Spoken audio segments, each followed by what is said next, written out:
Bonjour, aujourd'hui je vais vous présenter la capsule pédagogique 5.3. Nous allons résoudre des problèmes de pourcentage. Fait ici,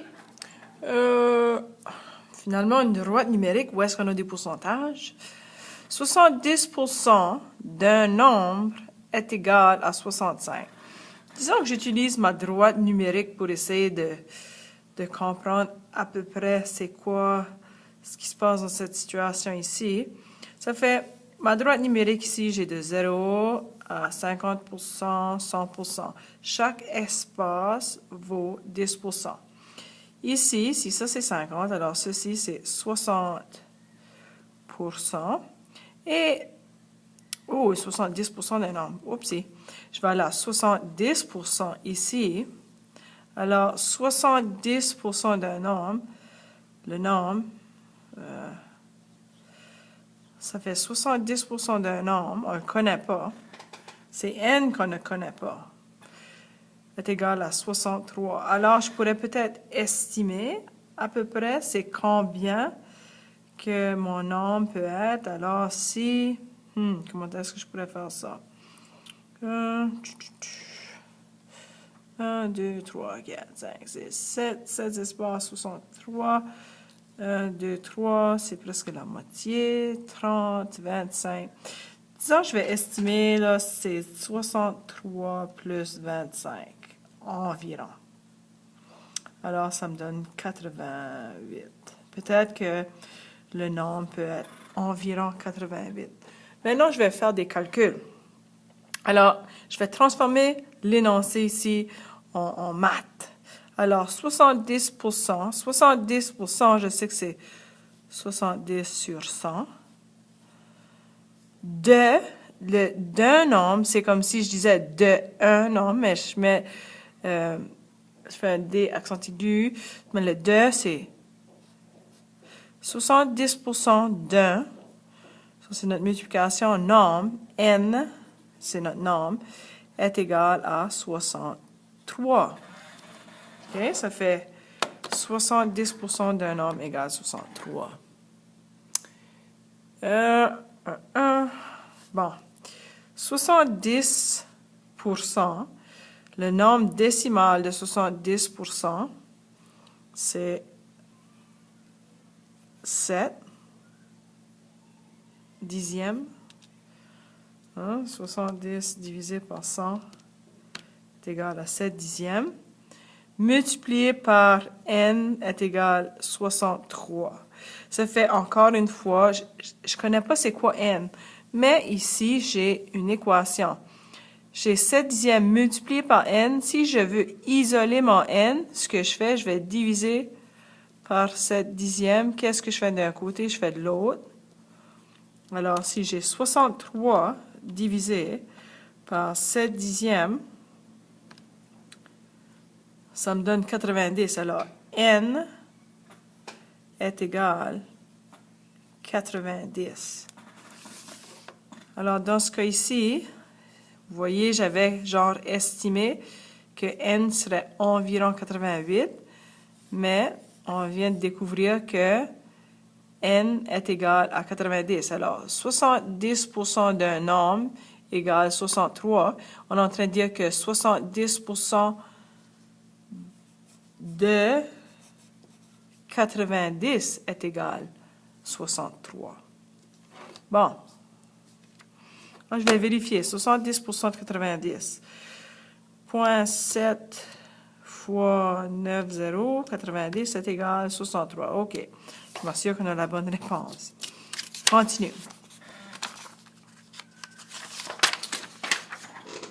On travaille encore avec des pourcentages. En fait, ici, on a une situation où est-ce que une longueur de 30 cm a augmenté de 40%. Alors, augmenter, on a notre 30 cm, mais on ajoute un 40%. Quelle est la nouvelle longueur? Une méthode pour trouver ceci. Méthode numéro 1. Ce que je vais faire, je vais trouver 40% de 30. Ça fait, calcul, c'est 30 ou multiplié par 4 dixièmes. 4 dixièmes, c'est l'équivalent de 40%. Et ceci, ça me donne 12. Mais dans ce cas ici, c'est 12 centimètres. Alors, ce que je vais faire, j'ai trouvé 40% de 30 qui me donne 12 et je vais l'additionner à 30. Alors, 12 centimètres plus 30 centimètres. Excuse-moi, ça me donne 42 centimètres. Une autre façon de le faire, c'est méthode numéro 2. Je peux avoir 100%, 30 cm, c'est mon 100%, et augmente, j'ajoute 40%. Alors, ce que je peux faire, 100% plus 40% est égal à 140%. 140% sous forme de nombre décimal, 140 divisé par 100, on voit que c'est 1 et 4 dixièmes. Ce que je peux faire, j'ai mon 1 et 4 dixièmes qui représente mon 140% et je vais le multiplier par 30 et vous voyez, ça me donne 42 cm. Alors, de nouveau, si j'ai 30 et je le multiplie avec 1 et 4 dixièmes, ça me donne qu'est-ce qui est 140% de la longueur, qui est 42 cm. Vous voyez, les deux méthodes peuvent fonctionner. Maintenant, nous allons faire quelque chose de semblable, mais tout à l'heure, on a augmenté la longueur, mais ici, on va diminuer d'un pourcentage. Ça fait qu'une masse de 50 grammes a diminué de 17%. Ça fait 50 grammes ici, c'est notre 100%. C'est ça le départ. Ça, c'était notre 100%. Puis maintenant, la masse a diminué de 17%. Quelle est la nouvelle masse? Méthode 1, méthode 2. Méthode 1, on va trouver 17% de 50 grammes. Alors, 17%, 17 divisé par 100. Je vois que c'est 17 centièmes de multiplié par 50 égale, ça fait, voyez-vous, ceci, ça me donne 8 et 5 dixièmes de gramme.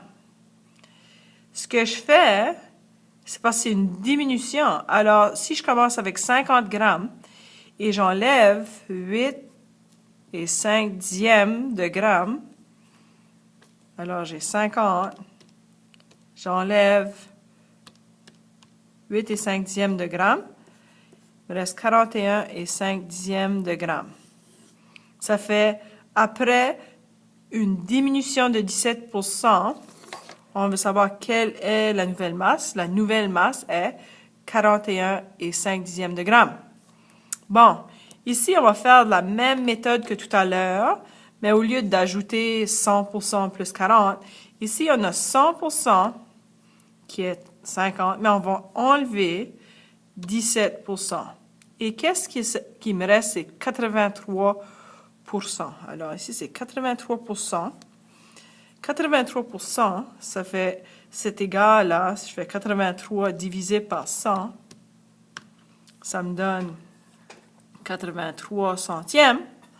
Alors, si je prends ma masse du départ, qui était mon 100%, et je le multiplie avec, qu'est-ce qui me reste? Après la diminution, il reste 83% du poids. Mais alors, je vais faire 50 multiplié par 83%, mais qui est le nombre décimal 83 centièmes, et ça me donne 41 et 5 dixièmes de gramme. Alors, ça, c'est méthode 2, où est-ce que vous pouvez travailler les pourcentages et de trouver votre réponse sans nécessairement avoir besoin d'ajouter ou enlever quelque chose. C'est à vous de choisir, vraiment. Au moins, je vous ai montré les deux méthodes. Ici, on est presque là, mes amis. Écris la diminution sous la forme d'un pourcentage. OK. Ça fait le prix d'un livre a diminué. Ça fait ça. Ben, c'est passant de 15 à 12. 15, c'était le premier prix, disons. Puis là, ça a descendu d'un montant pour avoir 12 $. Ça fait, ce que je vais chercher, c'est ma diminution. Si j'ai 15, et là, ça a diminué à 12, mais ça diminue de combien? Alors, je fais 15 moins 12, ça me donne 3. Alors, ma diminution ici, c'est 3. Le prix initial, au départ, avant que le prix a diminué, c'était 15. Ça fait ce que je vais faire ici, vraiment comme ça, c'est une fraction qui est 3 quinzièmes. Oh boy, je sais pas, je vois. Alors, 3 divisé par 15, ça me donne 2 dixièmes. Alors, ce que je vais faire ici, je vais prendre mon 2 dixièmes et je vais le multiplier par 100. Et ceci, ça me donne 20%. Alors, il y a eu une diminution de 20%. Si au départ, notre livre se vendait à 15 $ et le prix a baissé à 12 $, alors ce que ça représente, c'est 20%. Je vais vérifier ma réponse. Je vais utiliser un schéma pour faire ceci. Ça fait, je vais utiliser 5, 4, 3. 3, c'est un facteur commun. Ça fait 15. En 3, j'ai 1, 2, 3, 4, 5. 5 parties de 3. Ben, si je veux faire un dessin, là, je vais faire ceci. 1, 2, 3, 4. Alors, 15 ici, ça vaut 3, 3, 3, 3. Ça fait chaque partie ici, ça vaut 3. Alors, ça me donne 15, mais les pourcentages, 1, 2, 3, 4, 5. Ceci, ça vaut 5, 100 divisé par 20%, 20%, 20%, 20%, 20%. Alors, notre 15 ici, c'est vraiment, j'ai divisé mon 15 en 5 parties. Chaque partie a une valeur de 3. Mais aussi sous forme de pourcentage, chaque partie vaut 20%, parce que le total ici, c'est 100%. Si le prix a diminué à 12, ça fait, le prix était ici et a diminué à 12. Ceci, ça représente 12 $. Parce que si je fais la même chose ici, 3, 3, 3, 3, ça c'est 12. Alors, on peut voir ici, sous forme d'image, que le prix a diminué de 20%. Je voulais juste vérifier ma réponse. Ça fonctionne. OK, on continue. Écris une augmentation sous la forme d'un pourcentage. Le nombre d'élèves qui vont à l'école en autobus a augmenté, passant de 150 à 200. OK, l'augmentation. L'augmentation ici, si on avait 150, maintenant il y en a 200. L'augmentation, c'est 50 élèves. Une augmentation de 50 élèves. L'initial, au départ, on avait 150 élèves. Mais l'augmentation s'est augmentée de 50. Maintenant, ici, j'ai 50 élèves. 150. C'est un tiers, ça, je pense. 50 divisé par 150 est égal à... Ça fait... ça continue, là. 33 centièmes. Ça fait ici 100 nécessairement. J'ai fait ma division. J'ai encore mon nombre périodique. Je vais le multiplier par 100 est égal. Et ceci, Ça me donne, c'est 33 et 3 dixièmes périodiques, là, disons, %. Ouh, attends une minute. Ah oui, le nombre d'élèves qui va à l'école. Les pourcentages, on peut les laisser comme ça. Ça ne représente pas nécessairement une personne, c'est juste le pourcentage. Alors ici, le nombre d'élèves qui va à l'école a augmenté de 33%. Ça fait, c'est tout ce que vous avez besoin pour l'amour. C'est une grande vidéo. Je suis désolée. Bye bye.